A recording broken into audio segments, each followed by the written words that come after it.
Hi guys, Rob with Old Police Canine Training here in Fredericksburg. Today we have Toby. He is a 1-year-old Australian Shepherd. Comes to us for our famous tweak board and train. Toby's got a few things going on. The biggest thing is he has selective hearing. Recall is pretty shaky. They live out in a rural area and he doesn't always come. You know, he gets distracted by squirrels and things like that, all the fun animal creatures.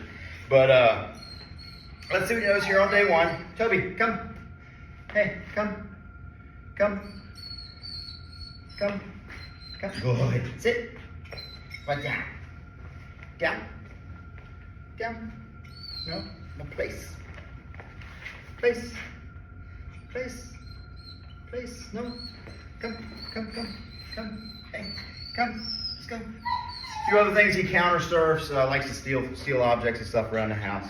But there you have it. We're going to work on everything over the next 2 weeks, and please check back in on his progress. Check out.